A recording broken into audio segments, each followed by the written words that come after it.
ఈ వార్త మీరు వినే ఉంటారు. భారత్ అమెరికాల మధ్య ఉండే పోస్టల్ సర్వీసెస్ మీకు రద్దు అవ్వడం.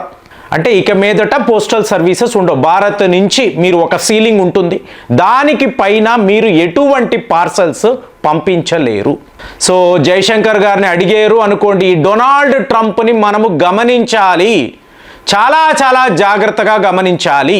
ఎందుకు? ఇవాళ 55 లక్షల వీసాలు, అంటే మీరు భారత్ అనండి, చైనా అనండి, మెక్సికో, కొలంబియా ఇలాంటి దేశాలు, సో అక్కడ వీసాలు తీసుకొని అమెరికాలో మేము నివసించవచ్చు, ఉద్యోగాలు చేసుకోవచ్చు, సంపాదించవచ్చు అనుకునేవాళ్ళు వీళ్ళందరూ కూడా ఇవాళ ప్రమాదములో పడ్డారు. 55 లక్షల వీసాలను మేము పునర్పరిశీలన చెయ్యబోతున్నాము. ఇది కామనే కదండి. ఇప్పుడు భారత్ అన్నారు అనుకోండి, ఒక పాకిస్తాన్, బంగ్లాదేశ్, మయన్మార్, ఆఫ్ఘనిస్తాన్ ఇలాంటి దేశాల నుంచి వచ్చి ఇల్లీగల్గా ఉంటున్న వాళ్ళు, సో వీళ్ళ డేటాను తీస్తాము, వీళ్ళు ఎక్కడ ఉన్నారో ఐడెంటిఫై చేస్తాము, వాళ్ళని మళ్ళీ మీరు మీ దేశానికి వెళ్ళిపోండి, డిపోర్ట్ చేస్తాం. డిపోర్టేషన్ ఇది జరుగుతుంది కదా.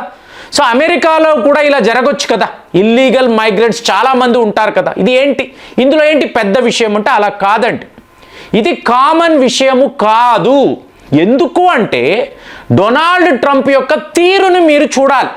సో ఇతను ఏదో ఒక రకంగా మీకు కొన్ని దేశాలను టార్గెట్ చేసి ఈ దేశాల నుంచి వచ్చి అమెరికాలో నివసించేవాడు, సో వాళ్ళను హెరాస్ చెయ్యాలి అని ఒకే కారణంగా.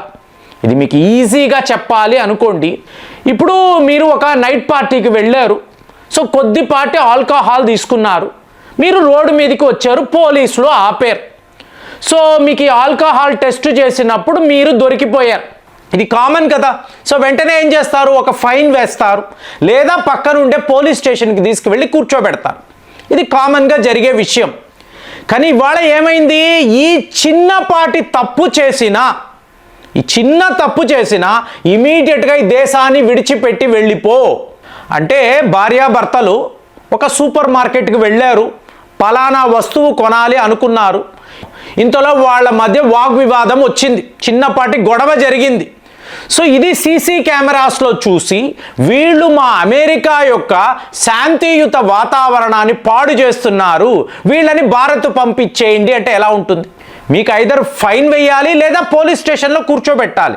ఇలా దేశాన్ని విడిచిపెట్టి వెళ్ళిపోండి అంటే ఎన్నో ఏళ్ల నుంచి వాళ్ళు అక్కడ ఉంటున్నారు, సో వీళ్ళు ఉద్యోగాలు చేసుకున్నారు, ఇల్లు కొనుక్కుంటున్నారు, వాళ్ళ పిల్లలు అక్కడే మీకు చదువుకుంటున్నారు, ఇప్పుడు మీరు వెళ్ళిపోండి అంటే ఎలా ఉంటుంది? ఇది ఎలా చెప్తున్నారు అంటే, కారులో మీరు వెళుతూ ఉంటే మీ కారుని ఆపి డాక్యుమెంట్స్ అని అంటున్నారు, మీ పాస్పోర్ట్ ఏమంటే లోకల్గా ఇప్పుడు మనము హైదరాబాద్లో కారులో తిరుగుతున్నాం, పోలీసులు ఆపి మీ పాస్పోర్ట్ చూపించండి అంటే ఎలా ఉంటుంది? అలాగే అమెరికాలో మీ పాస్పోర్ట్ చూపించండి, చూసిన తర్వాత మీరు ఇక్కడే పుట్టారా లేదా, ఎందుకు మా దేశానికి వచ్చారు అడుగుతున్నారు. సో ఇప్పుడు ఈ ప్రాబ్లమ్స్ ఏకంగా 55 లక్షల మంది మీద, ఒక్క భారతీయులు కారండి, తక్కిన దేశాలకు సంబంధించిన వాళ్ళు కూడా ఉన్నారు. ఎందుకు ఈ హెరాస్మెంట్ అంటే, ఇప్పటి వరకు మేము వెళ్ళాము, మాకు అక్కడ ఉద్యోగాలు వచ్చాయి, లేదా హయ్యర్ స్టడీస్ కోసం మేము వెళ్ళాము, చదువుకుంటున్నాము, మా పనేదో మేము చేసుకుంటున్నాము, మమ్మల్ని ఇలా హెరాస్ చేయడం ఎందుకు, పని కట్టుకొని మమ్మల్ని టార్గెట్ చేయడం ఎందుకు? ప్రపంచ దేశాలంతా కూడా అమెరికా విషయంలో, ముఖ్యంగా భారతీయులు మన సంతతి వాళ్ళు విపరీతంగా మీకు అమెరికాలో నివసిస్తున్నారు, వీళ్ళందరూ ఇవాళ ఇలాంటి ఒక హెరాస్మెంట్కి గురవుతున్నారు. చిన్న పొరపాటు, ఇప్పుడు మీరు రియల్గా ఆల్కహాలే తాగలేదండి, కానీ వాళ్ళు అలా రిపోర్ట్ రాశారు, మీరు ఆల్కహాల్ తాగేరు అని రిపోర్ట్ రాశారు, అప్పుడు కూడా ఎటువంటి ఇన్వెస్టిగేషన్ లేకుండా మిమ్మల్ని మీ దేశానికి వెళ్ళిపోండి అంటే ఎలా ఉంటుంది?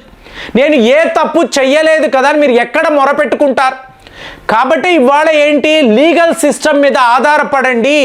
సో మీ మీద ఇలాంటి చిన్నా చితక కేసులు ఏమైనా ఉన్నా ఒక మంచి లాయర్ని పెట్టుకోండి ముందుగానే, ఎందుకంటే వాడు సడన్గా వచ్చి మిమ్మల్ని వెళ్ళిపోమంటారు, మీరు ఎక్కడికి వెళ్తారు? సో ఇప్పుడు మన వాళ్ళు ఇక్కడ లోకల్గా ఉండే తల్లిదండ్రులు ఏమన్నారు, ఇదంతా ఎందుకండి, మోదీ గారు ఎందుకు ఇలా చేస్తున్నారు, మనం లొంగిపోవచ్చు కదా, వాడు చెప్తున్నట్టు వింటే పని అయిపోయింది కదా. మా పిల్లలు అక్కడ ఉన్నారు, ఉద్యోగాలు చేసుకున్నారు కదా. అడిగితే రైతులు అంటాడు, డైరీ ఫార్మర్స్ అంటాడు, నా ప్రాణాలే పోయినా కూడా దేశము కోసం. ఇవన్నీ ఎందుకు మాకు? ఎందుకు వాళ్ళతో గొడవ? వాళ్ళు ఒక అగ్రరాజ్యము, ట్రంప్ లాంటి శక్తివంతమైన నాయకుడితో ఇలాగ మనం గొడవ పడ్డం ఎంతవరకు కరెక్ట్? ఇవన్నీ అడుగుతున్నారు. కాబట్టి మీరు చెప్పండి, మనకు దేశము ముఖ్యమా, అమెరికాలో నివసించే పిల్లలు వాళ్ళ కోసము వాదించే తల్లిదండ్రులు ముఖ్యమా? ఆలోచించాలి కదా. సో ఇప్పుడు ఇదంతా మీరు గమనించారు అనుకోండి, నేను 3 విషయాలు ఎప్పుడూ మాట్లాడాను, దానికి అతీతంగా ఉందండి. ఇప్పుడు అమెరికా అన్నప్పుడు ట్రిపుల్ పిల్లర్స్ అని చెప్పేవాడిని. ఆర్మ్స్, ఫార్మా రంగము, ఆయిల్స్. దీని మీదే అమెరికా యొక్క ఎకానమీ ఆధారపడి ఉంటుంది. సో ఇందులో భారత్ కొడుతున్న దెబ్బ అంటే వాళ్ళు యూరోప్లో అమ్ముకోవాలని అమెరికా కంపెనీస్ వెళ్తున్నారు. వాళ్ళకన్నా ముందే భారత్కు సంబంధించిన పెట్రోలియం ప్రోడక్ట్స్ అక్కడ కనిపించడము, క్వాలిటీ బాగుండడము, చవక ధరకే దొరకడము, దాంతో యూరోప్లో ఉండే దేశాలంతా మన వద్దే ఈ పెట్రోలియం ప్రోడక్ట్స్ కొనడం. ఇది అమెరికా వాడికి చాలా పెద్ద లెవెల్లో దెబ్బ. కాబట్టి వాడు మనల్ని ఎదిరించాలి, మనల్ని ఇబ్బంది పెట్టాలి, లొంగ తీసుకోవాలి అని అనుకుంటున్నాడు. ఆల్రెడీ మన సంతతి అక్కడ ఎక్కువ ఉండడంతో వాళ్ళని బెదిరిస్తే మన ప్రభుత్వం లొంగిపోతుంది కదా. అంటే మరి ఇక్కడ 130 కోట్ల మంది నివసిస్తున్నాం. మన ఆత్మగౌరవం ఏమవ్వాలి, మన సెల్ఫ్ ఎస్టీమ్ ఏంటి, ఇదంతా ఎవరు పట్టించుకోవడం లేదు. కాబట్టి ఈ వీడియోలో ఈ టాపిక్ మాట్లాడుతున్నాను. కానీ మీరు గమనించారు అనుకోండి, ఇక్కడ మనము అమెరికా మనపై చేస్తున్న దాడులే మనం ఆలోచిస్తున్నాం. ఇప్పుడు 55 లక్షల వీసాలు ప్రమాదం అన్నప్పుడు ఇందులో భారత్కు సంబంధించిన వాళ్ళు కూడా ఉంటారు కదా, ఎన్ఆర్ఐలు ఉంటారు.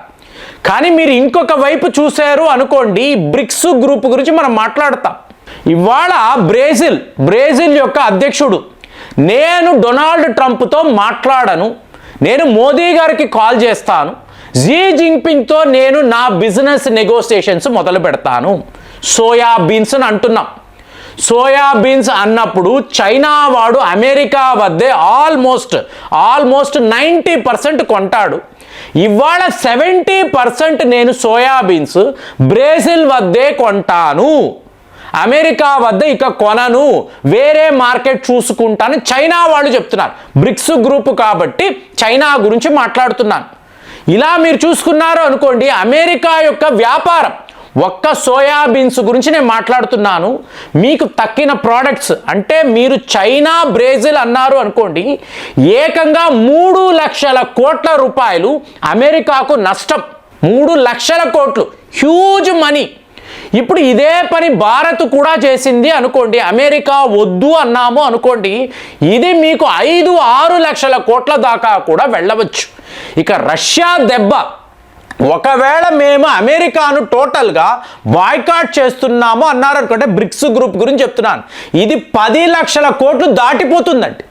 అంటే ఒక దేశము వాళ్ళు ఏకంగా 10 లక్షల కోట్ల రూపాయలు నష్టాన్ని చవి చూస్తున్నారు అనుకోండి, వాళ్ళ ఆర్థిక వ్యవస్థ ఏమవుతుంది? సో అమెరికా ఇంత ప్రమాదంలో ఉంది, ఇలాంటి ఒక డేంజర్లో ఉండి కూడా మనల్ని ఇలా బెదిరించడం ఏంటి, మన ఎన్ఆర్ఐలను బెదిరించడం ఏంటి? సో ఇదంతా మీరు చూశారనుకోండి, వీటికంతా అతీతంగా ఏదో ఒక ఫ్యాక్టర్ డొనాల్డ్ ట్రంప్ మైండ్లో పరిగెడుతుంది. సో మీరు బాగా ఆలోచించారు అనుకోండి, నేను మాట్లాడుతున్న ఫార్మా, వెపన్స్, ఆయిల్స్ ఇది కాదండి, దీనికి మించి చాలా పెద్ద ఒక విషయము అమెరికాలో వాళ్ళు కూర్చొని ప్లాన్ చేస్తున్నారు. అది ఏమిటి అనేది మీరు ఊహించగలరా? ఊహించారు అనుకోండి, దీనిని ఎవరు మార్చలేరు. ఇప్పుడు ఇక్కడ ఉండే తల్లిదండ్రులు మా పిల్లలు మా సంపాదన అని చెప్పి కుయ్యో మొర్రో అంటున్నారు చూసారా? దానికి మించిన విషయము ఒకటి అమెరికాలో జరుగుతుంది. మీరు దీన్ని పసిగట్టగలిగారా? మీరు ఆలోచించగలిగారా? తర్వాత వీడియోలో మాట్లాడదాము.